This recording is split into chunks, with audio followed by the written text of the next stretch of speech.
पिछले अध्याय में हम लोगों ने भाग 1 और भाग 2 ये सुना था। अब तीसरा अध्याय है हमारा, खुद बनाए अपना भाग्य। अगर आपने वो दोनों अब तक नहीं देखी है तो उसका लिंक नीचे है और प्लेलिस्ट का लिंक भी नीचे दे दिया गया है, आप वहां से जाकर देख सकते हैं। तो अब शुरू करते हैं, खुद बनाए अपना भाग्य। एक बार मैं धरती पर गरीबी कैसे दूर की जाए विषय पर आयोजित एक अंतर्राष्ट्रीय सम्मेलन में भाग लेने गया। वहां जिम्मेदारी के पदों पर काम करने वाले कई प्रतिष्ठित प्रतिभागी मौजूद थे और साथ ही नोबेल पुरस्कार पाने वाली कई हस्तियां भी। सम्मेलन के दौरान एक मौके पर एक प्रतिभागी ने कहा, हम इस समस्याओं को सुलझाने की कोशिश क्यों कर रहे हैं? क्या यह सब ईश्वर की इच्छा नहीं है? मैंने जवाब दिया, हाँ। अगर कोई और मर रहा है, कोई और भूखा है, तो यह जरूर ईश्वर की इच्छा होगी। लेकिन अगर आपका पेट खाली है, अगर आपका बच्चा भूखा मर रहा है, तो इससे जूझने के लिए आपके पास अपनी योजना होगी या नहीं? जब भी बात अपनी जिंदगी की आई, तब हमने फैसले अपने हाथों में ले लिए। लेकिन जहां दूसरे लोगों के दुर्भाग्य की बात आती है, तो हम उसे भाग्य कहकर अपना ज्ञान बघाड़ने लगते हैं। और वाकई यह कितना सुविधाजनक शब्द है। भाग्य हमारा एक प्रिय बहाना बन गया है। असफलता से निपटाने का एक तरीका, इस तरह की असहज स्थितियों में खुद को समझाने का एक फड़े। लेकिन भीतर की ओर रुख करना, निष्क्रियता से कार्यशीलता की ओर जाने, भाग्य का शिकार होने के बजाय अपने भाग्य का स्वामी बनने की दिशा में पहला कदम है। 100 साल पहले जिन विभिन्न प्रकार की बीमारियों को लोग भगवान की मर्जी कहकर हाथ खड़े कर देते थे, वो आज हमारे काबू में है। ऐसा इसलिए है क्योंकि हमने कुछ खास परिस्थितियों पर नियंत्रण पा लिया है। पोलियो इसका एक उदाहरण है। कुछ समय पहले तक पोलियो शब्द से स्कूल में लोग आतंकित हो जाते थे। जब मैं बड़ा हो रहा था, उस समय मैंने स्कूल के आस पड़ोस में अपने उम्र के कई बच्चों को पोलियो से पीड़ित देखा था। वे अब जीवन पहिए वाले कुर्सी के सहारे चलने के लिए अभिशप्त थे। यह एक आम बात थी और सभी जानते थे कि वे कभी अपने पैरों पर नहीं चल पाएंगे।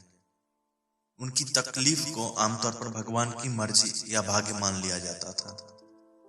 20वीं सदी के शुरुआत में औद्योगिक देशों में पोलियो का खौफ सबसे अधिक था, क्योंकि इसने हजारों बच्चों को अस्थायी रूप से अपंग बना दिया था। वर्ष 1950-60 के दशकों में असरदार टीके विकसित हुए, जिन्होंने इन बीमारियों को मिटाने में मदद की। जब विकासशील देशों में इसे एक बड़ी समस्या के रूप में पहचाना गया, तो रोग प्रतिरक्षा इम्यूनाइजेशन के कार्यक्रम शुरू किए गए। 1988 में एक साल के अंदर दुनिया भर में 3,50,000 बच्चे पोलियो के शिकार पाए गए थे, जबकि साल 2013 में यह आंकड़ा घटकर 416 रह गया। साल 2012 में भारत पोलियोग्रस्त देशों की सूची से बाहर निकल आया था। सरकारी समर्थन, सार्वजनिक निजी भागीदारी, सस्ते और कारगर टीके, सामुदायिक भागीदारी और वैश्विक स्वास्थ्य कार्यकर्ताओं से मिले जुले प्रयासों ने यह साबित कर दिया कि तमाम बाधाओं के बावजूद भारत जैसे विशाल व चुनौतीपूर्ण देश में भी पोलियो उन्मूलन संभव है। मनुष्य होने का मतलब है आप जिन परिस्थितियों में जी रहे हैं, उन्हें जैसा चाहे ढाल सकते हैं। लेकिन आज दुनिया में ज्यादातर लोग अपनी परिस्थितियों में ढल जाते हैं। ऐसा सिर्फ इसलिए है क्योंकि उनके सामने जो हालात आते हैं, जो उनकी परिस्थिति में जीवन बिता लेते हैं। अब एक लाजमी सवाल उठता है, मैं ऐसे हालात में क्यों हूं? क्या यह मेरा भाग्य नहीं है? हम जिस चीज की जिम्मेदारी नहीं लेना चाहते, जिसका तार्किक रूप से मतलब नहीं निकाल सकते, उस पर भाग्य का ठप्पा लगा देते हैं। यह शब्द तसल्ली तो दे देता है, लेकिन हमें अशक्त बना देता है। परिस्थिति को अपने मुताबिक ढालने के लिए सबसे पहले आपको यह जानना होता है कि आप कौन हैं। असल बात यह है कि आप अभी तक नहीं जानते कि आप कौन हैं। आपने जो चीजें इकट्ठी की है उसका कुल योग आप नहीं है। फिलहाल हर चीज जिसे आप मैं समझते हैं वह बस एक इकट्ठा किया हुआ ढेर है। आपका शरीर भोजन का एक ढेर मात्र है। आपने अपनी पांचों इंद्रियों से जो प्रभाव इकट्ठे किए हैं उसका मन सिर्फ एक ढेर है। आपने जो इकट्ठा किया है वह आपका हो सकता है, लेकिन वह कभी आप नहीं हो सकते। फिर आप कौन हैं? यह चीज आपके अनुभव में आना अभी बाकी है। वह अब तक अचेतन अवस्था में है। आपने जो कुछ संचित किया है उसके जरिए आप अपना जीवन चलाने की कोशिश कर रहे हैं, ना कि उसके जरिए जो आप हैं। और तो और आपने जो इकट्ठा किया है उसके बारे में आप 100% सचेतन भी नहीं है। दरअसल समय के साथ आपने जो प्रभाव जमा किए हैं उसके आधार पर तो आपने कुछ प्रवृत्तियां हासिल कर ली हैं जो इन्हें पूरी तरह रूपांतरित किया जा सकता है अगर आप अपने अंतर मन पर थोड़ी मेहनत करते हैं। अगर आप कुछ खास आंतरिक तकनीकें अपनाते हैं तो आप थोड़े समय में ही खुद को पूरी तरह से नया रूप दे सकते हैं। इससे फर्क नहीं पड़ता कि आपकी मौजूदा प्रवृत्तियां क्या है, जीवन में आपके पिछले अनुभव कैसे हैं, आपकी अनुवांशिकी क्या है और आपका परिवेश कैसा है। इस अस्तित्व में सब कुछ एक खास मौलिक नियम के अनुसार स्वाभाविक रूप से हो रहा है। अगर आप अपने जीवन की अंदरूनी प्रकृति को जानते हैं, यह जानते हैं कि वह कैसे काम करता है, तो उसका पूरा नियंत्रण अपने हाथों में ले सकते हैं। लेकिन ऐसा आप प्रकृति के नियमों द्वारा तय मानदंडों के अंदर ही कर सकते हैं। इसका क्या मतलब है? चलिए एक ठोस उदाहरण से इसको समझते हैं। हालांकि हम पंखहीन प्राणी हैं, फिर भी हम पिछले 100 साल के दौरान उड़ने में सफल हो सके। कैसे? प्रकृति के नियम को तोड़कर नहीं, बल्कि प्रकृति के नियमों की गहरी समझ के जरिए हम ऐसा कर पाए। इसलिए इस किताब में हम जिस तकनीक पर चर्चा करने जा रहे हैं वह बहुत गहरे विज्ञान का एक छोटा सा हिस्सा है, जिसके जरिए एक कुशल इंसान जीवन और मृत्यु की प्रक्रिया को भी अपने हाथों में ले सकता है।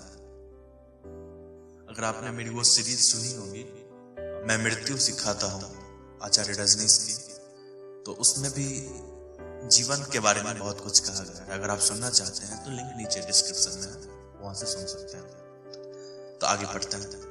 आपका भाग्य अनजाने में आप खुद लिखते हैं। अगर आपको अपने भौतिक शरीर का अधिकार हासिल है तो आपका 15-20% जीवन और भाग्य खुद आपके हाथों में होगा। अगर आपका अपने मन पर अधिकार है तो आपके जीवन और भाग्य का 50 से 60% आपके हाथों में होगा। अगर अपनी जीवन ऊर्जाओं पर आपका अधिकार है तो आपका जीवन और भाग्य पूरी तरह आपके हाथों में होगा। अभी भी आप अपने जीवन का चुनाव स्वयं कर रहे हैं, लेकिन यह चुनाव अब पूरी तरह अनजाने में कर रहे हैं। लेकिन जो कुछ भी आप अनजाने में करते हैं उसे आप जागरूक अवस्था में भी कर सकते हैं। यह जमीन आसमान का फर्क पैदा करता है। अज्ञानता और आत्मज्ञान के बीच यही फर्क है। आपके भीतर गुस्सा, डर, चिंता और तनाव के रूप में अप्रियता इसलिए घटित हो रही है क्योंकि आपकी बुनियादी क्षमताएं, आपका शरीर, दिमाग और जीवन ऊर्जाएं अपने ही तरीके से काम कर रहे हैं।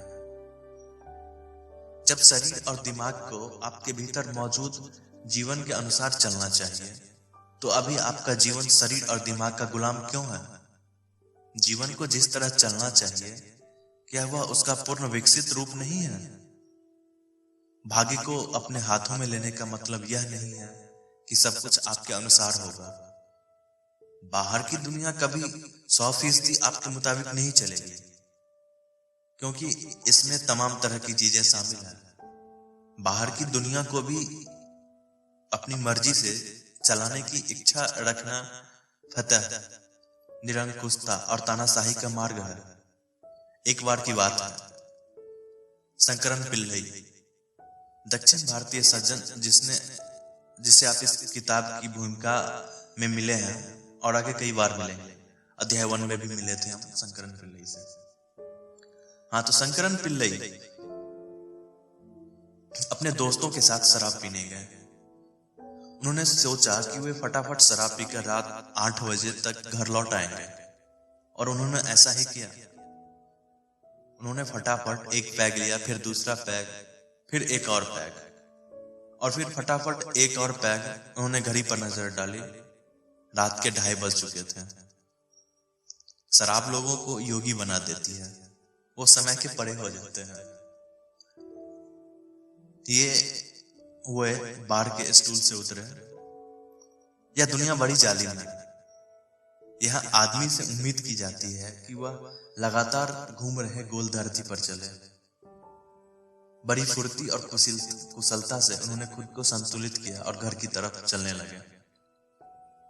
उन्होंने बगीचे से होकर जाने वाला एक छोटा रास्ता लिया, लेकिन गुलाब की झाड़ियों में औधे मुंह गिर पड़े। उनका चेहरा बिगड़ गया। उन्होंने किसी तरह खुद को खड़ा किया और अपने रास्ते पर आगे बढ़े, लेकिन इसी हालत में वो घर पहुंचेंगे और वहां चाबी डालने का छेद ढूंढने की कोशिश करने लगे। लेकिन आजकल चाबी के छेद भी कितने छोटे बनते हैं, इसमें 20 मिनट लग गए। आखिरकार वे घर के अंदर घुसे और लड़खड़ाते हुए बेडरूम में पहुंचे। सौभाग्य से पत्नी गहरी नींद में थी। वो बाथरूम में गए और आईने में खुद को देखा। उनका चेहरा खरोंचों से भरा हुआ था। उन्होंने दवाई की अलमारी खोली, कुछ दवाइयां निकाली और बेड एड का डब्बा खोलकर जैसे तैसे चेहरे की मरहम पट्टी की। फिर वे चुपके से जाकर बिस्तर पर सो गए। अगली सुबह उनकी पत्नी ने उनके चेहरे पर एक बाल्टी ठंडा पानी फेंक दिया। वे चौंक कर जागे और खुद को तरवतर पाकर कहा, क्यों क्यों आज तो रविवार है। पत्नी ने कहा, अरे बेवकूफ, तुम फिर से पीने लगे। नहीं प्रिया, मैंने तुमसे 6 महीने पहले वादा किया था, तब से एक बूंद तक नहीं छुई है। उसने उन्हें कमीज से पकड़ा, घसीटते हुए बाथरूम में ले गई और सामने शीशा दिखाया। सारी बेड एंड शीशों पर चिपकी हुई थी। जब आप पीड़ा, क्लेश या गुस्से में होते हैं तो वह समय आपके भीतर झांकने का होता है, ना कि अपने आसपास देखने का। खुशहाली पाने के लिए जिसको ठीक करने की जरूरत है वह सिर्फ आप हैं। आप यह भूल जाते हैं कि जब आप बीमार होते हैं तब आपको दवाइयों की ही जरूरत होती है। जब आप भूखे होते हैं तो आपको भोजन की जरूरत होती है। तो यह सिर्फ आप ही हैं जिसे ठीक करने की जरूरत है। लेकिन इस साधारण सी बात को समझने में लोग कई जीवन लगा देते हैं। अपना भाग्य खुद लिखने का यह मतलब नहीं कि आपने दुनिया में हर स्थिति पर काबू पाना होगा। अपना भाग्य खुद रचने का मतलब है कि आप अपनी खुशहाली और चरम प्रकृति की ओर लगातार बढ़ रहे हैं, और इसमें कोई फर्क नहीं पड़ता कि आपने इर्द गिर्द जीवन की स्थितियां कैसी है। इसका सीधा मतलब यह है कि खुद को इस तरह से बनाना कि आपके इर्द गिर्द चाहे जो भी घटनाएं या परिस्थितियां हो, आपको उनके नीचे दब नहीं जाना, बल्कि उन पर सवार होना है। आध्यात्मिक प्रक्रिया का मतलब अस्तित्व पर अपनी धारणा थोपना नहीं है, बल्कि खुद को इस तरह बनाना है कि सृष्टि व सृष्टिकर्ता और इस अस्तित्व का हर परमाणु आपके सामने झूलने से खुद को ना रोक सके। जब आप अपनी पसंद और नापसंद के पीछे भागते हैं तो आप इस विशाल अस्तित्व में अकेला महसूस करते हैं। खुद को लगातार असुरक्षित, अस्थिर और मनोवैज्ञानिक रूप से चुनौती भरा पाते हैं। लेकिन एक बार जब अस्तित्व आपके सामने झुक जाता है तो यह आपको कृपा की अलग जगह पर पहुंचा देता है, जहां हर कंकर, हर चट्टान, हर पेड़, हर परमाणु आपसे ऐसी भाषा में बात करता है जो आप समझते हैं। हर पल आपके आसपास लाखों चमत्कार होते हैं। फूल का खिलना, चिड़ियों का चहचहाना, भौरों का गुंजन करना, बारिश की बूंदों का गिरना और शाम की ताजा हवा के साथ हिमकणों का उड़ना। हर जगह चमत्कार होता है। अगर आप इसे जीना सीख जाते हैं तो जीवन हर रोज चमत्कार से कुछ कम नहीं है। इससे फर्क नहीं पड़ता कि आप कौन हैं। आपकी जिंदगी तब तक सही नहीं हो सकती जब तक कि आप सही काम नहीं करेंगे। हो सकता है कि आप खुद को अच्छा इंसान मानते हो, लेकिन अगर आप अपने बगीचे में पानी नहीं देते तो फूल कैसे आएंगे? अगर आप नतीजे चाहते हैं तो आपको सही काम करने होंगे। दरअसल अच्छे बुरे के फैसले मानवीय और सामाजिक स्थितियों से तय होते हैं। सामाजिक मानदंड के रूप में ये ठीक है, लेकिन अस्तित्व इन निष्कर्षों की परवाह नहीं करता। अस्तित्व राय नहीं बनाता, यह हम सबके साथ एक ही तरह का बर्ताव करता है। जाड़े की एक सुबह मिशिगन में एक बुजुर्ग आदमी बर्फीली झील में मछली पकड़ने निकला। सुबह के 10 बजे थे। उसने बर्फ में एक छोटा सा छेद किया और बगल में बियर की टोकरी लेकर बैठ गया। मछली पकड़ना आसान खेल नहीं है, यह बहुत धैर्य का काम है। वह इस बात को जानता था। वह कांटा डालकर इंतजार करने लगा। टोकरी से एक एक करके बियर की बोतलें खाली होने लगी। उधर मछली रखने की टोकरी भी खाली ही रही। दिन चढ़ता गया। दोपहर बाद 4 बज गए, लेकिन उसकी टोकरी अब भी खाली थी। इधर बियर की टोकरी भी खाली हो गई। तभी वहां एक नौजवान आया। वह अपने साथ एक बड़ा स्टूडियो लेकर आया था, जिसमें खूब तेज आवाज में गाना बज रहा था। उसने पास में बर्फ में एक छेद बनाया और वहीं मछली पकड़ने बैठ गया। उसका कान फाड़ू गाना बजता रहा, लेकिन यह बुजुर्ग ने नौजवान को अपेक्षा भरी नजरों से देखा और बुदबुदाया, यहाँ मैं सुबह से चुपचाप बैठा हूँ और अब तक एक भी मछली नहीं आई, और यह मूर्ख सोचता है कि दोपहर 4 बजे आकर तेज संगीत के शोर में मछली पकड़ लेगा। एक नौजवान मूर्ख जैसा कोई मूर्ख नहीं होता, लेकिन उसे आश्चर्य हुआ जब 10 मिनट बाद ही लड़के ने एक बड़ी मछली पकड़ ली। बुजुर्ग ने इसे संयोग मानकर नजरअंदाज कर दिया, लेकिन 10 मिनट बाद लड़के ने एक और बड़ी मछली पकड़ ली। अब वह बुजुर्ग उस लड़के को अपनी ओर अनदेखा नहीं कर सका।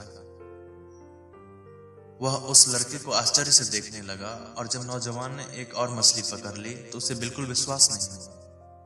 अब बुजुर्ग अपने स्वाभिमान को ताक पर रखकर धीरे धीरे चलकर उस नौजवान के पास पहुंचा।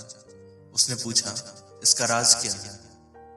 मैं यहाँ सुबह से बैठा हूँ और मेरी टोकरी अब तक खाली है, जबकि तुमने आते ही 3 बड़ी मछलियां पकड़ ली। यह क्या हो रहा है? लड़का बुदबुदाया, रम। बूढ़े आदमी ने कान पर हाथ लगाकर सुनने की कोशिश की और पूछा, क्या? लड़के ने स्टीरियो की आवाज धीमी करके कहा, रम। बूढ़ा आदमी हैरान हो गया। उसने कहा, जो तुम कह रहे हो वह एक शब्द भी समझ नहीं पा रहा हूं। नौजवान ने उसके हाथ में कोई गोल सी चीज थूक कर कहा, आपको मछली पकड़ने वाले चारे को गर्म रखना होता है। जब तक आप सही चीजें नहीं करते तब तक आपके लिए सही चीजें नहीं होती। सिद्धांत और दर्शन का सिर्फ सामाजिक महत्व है। यही समय है अपने आप को एक जागृत जीवंत इंसान के रूप में जगाने का, न कि अपने आप को एक मनोवैज्ञानिक पहेली बनाने का। तभी आपका भाग्य आपका अपना होगा, 100% आपका अपना। यह महज वादा नहीं बल्कि गारंटी है। तो यहीं पर यह अध्याय समाप्त होता है। खुद बनाए अपना भाग्य। इसके बाद का अध्याय है ना कोई सीमा ना कोई बोझ। ये अगले वीडियो में। और चैनल को सब्सक्राइब कर लीजिए। हमें आपके सब्सक्राइब की जरूरत है, क्योंकि पिछला चैनल जब डिलीट हो गया तो नया चैनल बना के मैंने यहाँ पे सारी वीडियोज अपलोड करी है। तो आई थिंक कि आपको ये अच्छा लग रहा है, तो और लोगों के साथ इसे शेयर कीजिए। धन्यवाद।